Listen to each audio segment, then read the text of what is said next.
بسم اللہ الرحمن الرحیم ألم تر كيف فعل ربك بأصحاب الفیل، کیا تم نے نہیں دیکھا کہ تمہارے پروردگار نے کہ ہاتھی والوں کے ساتھ کیسا معاملہ کیا؟ یہ ابرہہ کے لشکر کی طرف اشارہ ہے جو کعبے پر چڑھائی کرنے کے لیے ہاتھیوں پر سوار ہو کر آیا تھا۔ ابرہہ یمن کا حکمران تھا اور اس نے یمن میں ایک عالیشان کلیسا تعمیر کر کے یمن کے لوگوں میں یہ اعلان کرا دیا کہ آئندہ کوئی شخص حج کے لیے مکہ مکرمہ نہ جائے اور اسی کلیسا کو بیت اللہ سمجھے۔ عرب کے لوگ اگرچہ بت پرست تھے لیکن حضرت ابراہیم علیہ السلام کی تعلیم و تبلیغ سے کعبے کی عظمت ان کے دلوں میں پیوست تھی۔ اس اعلان سے ان میں غم غصہ کی لہر دوڑ گئی اور ان میں سے کسی نے رات کے وقت اس کلیسا میں جا کر گندگی پھیلا دی، اور بعض روایاتوں میں ہے اس کے کچھ حصہ میں آگ بھی لگائی۔ ابرہہ کو جب یہ معلوم ہوا تو اس نے ایک بڑا لشکر تیار کر کے مکہ کا رخ کیا۔ راستہ میں عرب کے کئی قبیلوں نے اس سے جنگ کی، یعنی خاندانوں نے اس سے جنگ کی، لیکن ابرہہ کے لشکروں کے ہاتھوں انہیں شکست ہوئی۔ آخر یہ لشکر مکہ مکرمہ کے قریب مغمس نامی ایک جگہ کے قریب پہنچ گیا، لیکن اس نے اگلی صبح بیت اللہ کی طرف بڑھنا چاہا تو اس کے ہاتھی نے آگے بڑھنے سے انکار کر دیا، اور اسی وقت سمندر کی طرف سے عجیب و غریب قسم کے ایک پرندوں کا گول آیا اور پورے لشکر پر چھا گیا۔ ہر پرندے کی چونچ میں 3 کنکر تھے جو انہوں نے لشکر کے لوگوں پر برسائے۔ ان کنکروں نے لوگوں کے لشکر پر وہ کام کیا جو بارودی گولی بھی نہیں کر سکتی۔ جس پر بھی کنکری لگتی اس کے پورے جسم کو چھیدتی ہوئی زمین میں گھس جاتی تھی۔ یہ عذاب دیکھ کر سارے ہاتھی بھاگ کھڑے ہوئے۔ لشکر کے سپاہیوں میں کچھ وہیں ہلاک ہو گئے، کچھ وہ جو بھاگ نکلے وہ راستہ میں مرے، اور ابرہہ کے جسم میں ایسا زہر سرایت کر گیا کہ اس کا ایک ایک جوڑ گل سڑ کر گرنے لگا۔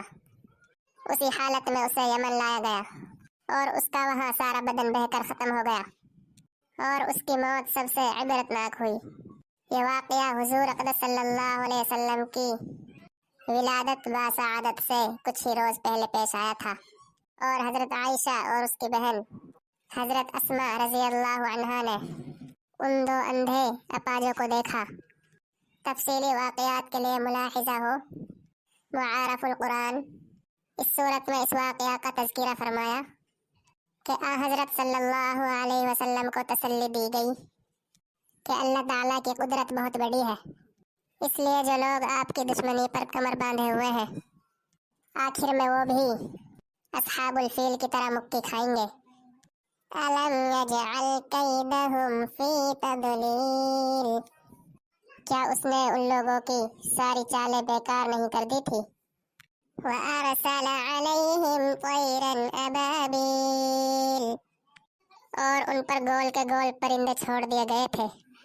تَرْمِيهِمْ بِحِجَارَةٍ مِّن سِجِّيلٍ، جو ان پر پکی مٹی کے پتھر پھینک رہے تھے۔ فَجَعَلَهُمْ كَعَصْفٍ مَّأْكُولٍ، چنانچہ انہیں ایسا کر ڈالا جیسے کھایا ہوا بھوسا۔ بسم اللہ الرحمن الرحیم لإیلاف قریش، چونکہ قریش کے لوگ عادی ہیں۔ ایلافہم رحلۃ الشتاء والصیف، یعنی وہ سردی اور گرمی کے موسموں میں یمن اور شام کے سفر کرنے کے عادی ہیں۔ اس صورت کا پس منظر یہ ہے کہ جاہلیت کے زمانے میں، یعنی حضور صلی اللہ علیہ وسلم کی تشریف آوری سے پہلے، عرب میں قتل و غارت، گرمی کا بازار گرم تھا۔ کوئی شخص آزاد اور امن کے ساتھ سفر نہیں کر سکتا تھا، کیونکہ راستے میں چور ڈاکو یا اس کے دشمن قبیلے کے لوگ اسے مارنے اور لوٹنے کے در پہ رہتے تھے۔ لیکن قریش کا قبیلہ چونکہ بیت اللہ کے پاس رہتا تھا اور اسی قبیلے کے لوگ بیت اللہ کی خدمت کرتے تھے، اس لیے سارے عرب کے لوگ ان کی عزت کرتے تھے، اور جب وہ سفر کرتے تو انہیں کوئی لوٹتا نہیں تھا۔ اس وجہ سے قریش کے لوگوں کا یہ معمول تھا، وہ اپنی تجارت کی خاطر سردیوں میں سفر کیا کرتے تھے اور گرمیوں میں شام کا سفر کرتے تھے۔ اسی تجارت سے ان کا روزگار وابستہ تھا، اور اگرچہ مکہ مکرمہ میں نہ کھیت تھے نہ باغ، لیکن انہی سفروں کی وجہ سے وہ خوشحال زندگی گزارتے تھے۔ اللہ تعالیٰ انہیں اس صورت میں یاد دلا رہے ہیں کہ ان کو سارے عرب میں جو عزت حاصل ہے اور جس کی وجہ سے وہ سردی اور گرمی میں آزادی سے تجارتی سفر کرتے تھے، یہ سب کچھ اس بیت اللہ کی برکت ہے کہ اس کے پڑوسی ہونے کی وجہ سے سب ان کا احترام کرتے ہیں۔ لہٰذا انہیں چاہیے کہ اس گھر کے مالک یعنی اللہ تعالیٰ ہی کی عبادت کرے اور بتوں کو پوجنا چھوڑ دے، کیونکہ اسی گھر کی وجہ سے انہیں کھانے کو ملتا ہے اور اسی کی وجہ سے انہیں امن و امان کی نعمت ملی ہوئی ہے۔ اس میں یہ سبق دیا گیا ہے کہ جس کسی شخص کو کسی دینی خصوصیت کی وجہ سے دنیا میں کوئی نعمت میسر ہو، اسے دوسروں سے زیادہ اللہ تعالیٰ کی عبادت اور اطاعت کرنی چاہیے۔ فَلْيَعْبُدُوا رَبَّ هَذَا الْبَيْتِ، اس لیے انہیں چاہیے کہ وہ اس گھر کے مالک کی عبادت کریں۔ الَّذِي أَطْعَمَهُم مِّن جُوعٍ وَآمَنَهُم مِّنْ خَوْفٍ، جس نے بھوک کی حالت میں انہیں کھانے کو دیا اور بد امنی سے انہیں محفوظ رکھا۔ بسم اللہ الرحمن الرحیم، أَرَأَيْتَ الَّذِي يُكَذِّبُ بِالدِّينِ، کیا تم نے اسے دیکھا جو جزا اور سزا کو جھٹلاتا ہے؟ فَذَلِكَ الَّذِي يَدُعُّ الْيَتِيمَ، وہی تو ہے جو انات کو دھکے دیتا ہے۔ نمبر 1 کئی کافروں کے بارے میں روایت ہے کہ ان کے پاس کوئی یتیم خستہ حالت میں مانگنے کو آیا تو انہوں نے اسے دھتکار کر نکال دیا۔ یہ عمل ہر ایک کے لیے انتہائی سنگ دلی اور بڑا گناہ ہے، لیکن کافروں کا ذکر فرما کر اشارہ کیا گیا ہے کہ یہ کام اصل کافروں کا ہی ہے، کسی مسلمان سے اس کی توقع نہیں کی جا سکتی۔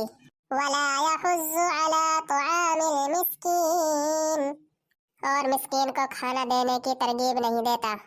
نمبر 2 یعنی خود تو کسی غریب کی مدد کیا کرتا اور دوسروں کو بھی ترغیب نہیں دیتا۔ فَوَيْلٌ لِّلْمُصَلِّينَ، یعنی بڑی خرابی ہے ان نماز پڑھنے والوں کی۔ الَّذِينَ هُمْ عَنْ صَلَاتِهِمْ سَاهُونَ، جو اپنی نماز سے غفلت برتتے ہیں۔ نماز سے غفلت برتنے میں یہ بھی غافل ہے کہ نماز پڑھے ہی نہیں، اور یہ بھی کہ اس کو صحیح طریقہ سے نہ پڑھے۔ الَّذِينَ هُمْ يُرَاءُونَ، جو دکھاوا کرتے ہیں۔ نمبر 4 یعنی اگر پڑھتے بھی ہیں تو اللہ تعالیٰ کی رضا کے بجائے لوگوں کو دکھاوا کرنے کے لیے پڑھتے ہیں۔ اصل میں یہ کام منافقوں کا تھا، اگرچہ مکہ مکرمہ میں جہاں یہ صورت نازل ہوئی منافق موجود نہ ہو، لیکن چونکہ قرآن کریم عام احکام بیان فرماتا ہے اور آئندہ ایسے منافق پیدا ہونے والے تھے، اس لیے ان گناہوں کا ذکر فرمایا گیا ہے۔ وَيَمْنَعُونَ الْمَاعُونَ، اور دوسروں کو معمولی چیز دینے سے بھی انکار کرتے ہیں۔ نمبر 5 معمولی چیز، قرآن کریم کے لفظ معون کا ترجمہ کیا گیا ہے، اسی لفظ کے نام پر سورت کا نام معون ہے۔ اصل میں معون ان برتنے کی معمولی چیزوں کو کہتے ہیں جو عام طور سے پڑوسی ایک دوسرے سے مانگ لیا کرتے ہیں، جیسے برتن وغیرہ۔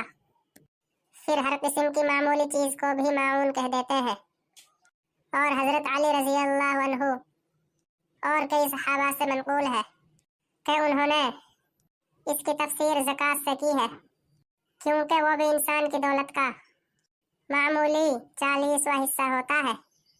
اور حضرت ابن مسعود رضی اللہ عنہ نے اس کی تفسیر یہی فرمائی ہے کہ کوئی پڑوسی دوسرے سے کوئی برتنے کی چیز مانگے تو انسان اسے منع کرے